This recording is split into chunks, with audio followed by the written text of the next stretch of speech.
What's up, guys? So on this particular video we'll be discussing about how to travel to Tawang as a solo traveler and plan your entire trip in a budget of, I would say, less than 20,000 rupees.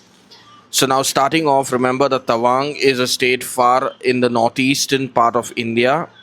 Your gateway to Tawang is Guwahati, even though you will read online that Arunachal has an airport at Itanagar, which is the capital of Arunachal. But it is advisable to start your journey from Guwahati because transportation is more feasible from Guwahati, and at the same time, the flight cost from whichever metro city you're planning to fly from is more affordable and more frequent to and fro from Guwahati.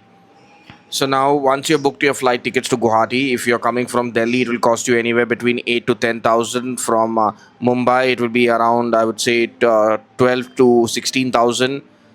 And Bangalore, it would be again around the same thing like Mumbai, anywhere between 12 to 18, and so on. Now remember that once you have booked your flight tickets, you need to plan this trip for a minimum, I would say, of 6 nights, 7 days. Anything shorter than that would be slightly risky when you're traveling solo because you might end up missing places here and there if you're going on a rush trip. And when you're traveling solo, the more time you have at hand is better as compared to going with a rush trip.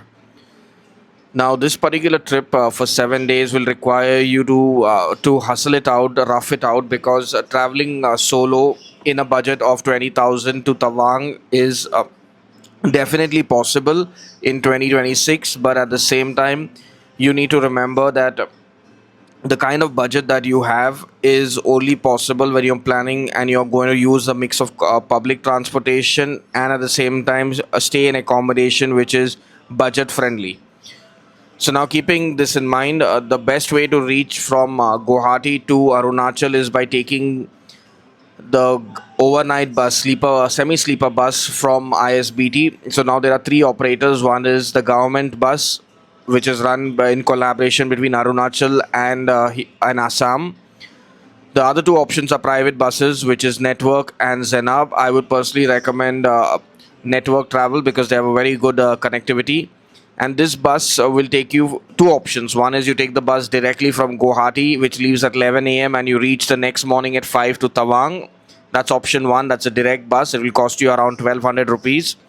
These are non-AC semi-sleeper buses. The second option is which will cost you around 800 rupees, is the bus from Guwahati to Bomdila. This bus will leave in the evening at around 8 p.m. from ISBT Guwahati and will reach the next morning by 7 o'clock to Bomdila. I would personally recommend that you take the second option because this way you're not spending the entire day traveling, and at the same time getting to Tawang directly is pretty much a bummer because you need to acclimatize. One, the second thing is you'll miss out on all the fun parts that is there to be explored and experienced in Bomdila and Dirang along the way. So now, once you have reached Bomdila on day two, you can check into a hotel close to the bus stand. Any hotel in Bomdila will cost you anywhere between, I would say, 1,000 to 1,500 rupees for a night, and these are just basic bed and like just stay options. Now, stay close to Buddha Stadium because that is from where your transport to Tawang will happen. Because again, to get to Tawang, you'll need to get into a shared sumo, which will be 10 per sumo, including a driver, which will be total 11 passengers. Staying close to Buddha Stadium really is helpful, and I would personally recommend Hotel La because that is the most convenient place. It just stops bang opposite where the bus stand is and from where the shared sumos in the morning leave. Now, the sumo ticket has to be booked a day prior. So, the minute you get into your hotel and check in, go to the counter and book your ticket and try getting either the front seats or the middle seats. Remember, in the front there are two people sitting, and in the middle row there are four. Now, this journey is on day three of your trip, which will, I would say, will leave. The vehicle leaves in the morning at 6 and reaches from Bomdila to Tawang. You will reach Tawang by latest 1:30 in the afternoon.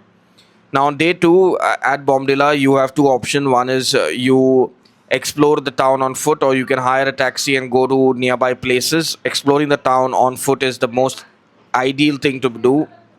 You can visit the monastery, you can visit Buddha Park, And you can also spend time exploring the market area in lower Bomdila, which is very close to the Buddha Stadium.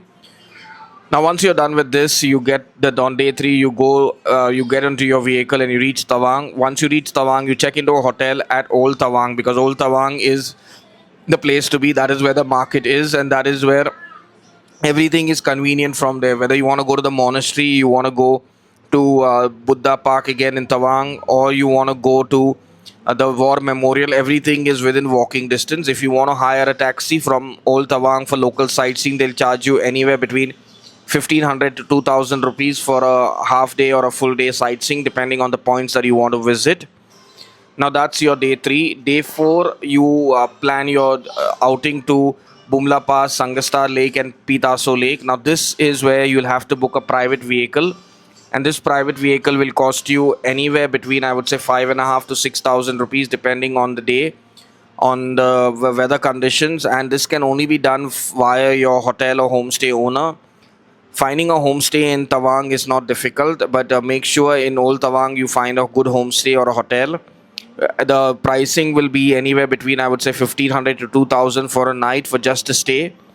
You need to stay a couple of nights in Tawang, because one night is the day you reach, and the second night is again the night when you have returned back from Bumla Pass.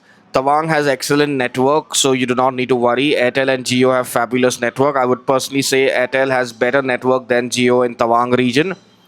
Now to go to, I would say to go to Buddha Park or to the monastery, the best time is on day three. After you reach, have your lunch and walk straight to the monastery first, and then go to Buddha Park on the way back. The War Memorial you can visit on the day after your sightseeing. You can pay the driver a little bit extra so that he takes you to the War Memorial if you're interested in seeing that after visiting Bumla Pass and Sangastar Lake. Remember, when you're going to Bumla Pass and Sangastar Lake, there is no network, and as a solo traveler, your driver is your only companion. So make sure that you have a good driver with you who can keep you company and help you chit chat and idle time. Now, only SUVs get up to Bumla Pass and Sangastar Lake, so there's no way you can compromise or ask them for a sharing vehicle, because that doesn't exist in Tawang, and only Tawang vehicles are allowed. Hiring a bike is an option, but I would not recommend that as a solo traveler, because it can be very, very dangerous if the weather changes. Now, once you're done with day 4, that is your sightseeing to Bumla and Sangastar Lake, day 5, you have an option of either taking the direct bus, which leaves at 11 o'clock from Tawang town and goes straight to Guwahati, or you can take a shared taxi straight back to Dirang, stay the night in Dirang, explore Dirang Monastery, and also visit the riverbank at Dirang, which is a good option. But for people who do not want to spend, I would say, close to 20 hours in a bus, then the best option for you is to take the bus to the shared sumo, which is around 800 rupees to Dirang, and then stay the night in Dirang, which will again cost you around 1000 to 1400 rupees, and then the next day take the evening bus from Dirang straight to Guwahati, which will then drop you on day 7 in the morning by 4:35 at ISBT Guwahati. Now this entire trip you have to budget that the fact that 2 nights will be in the bus, that will cost you around 800 rupees for the per bus ride, that will be 1600. Your stay at each place will be catch an average of 1500 rupees. So 1500 rupees into 4, that will become, I would say, 6000 rupees. So that's 6000 plus 1600. That will be around 7500. Then your transport to Bumla Pass, which will be another 6000. That will be 12,500 that you have already spent.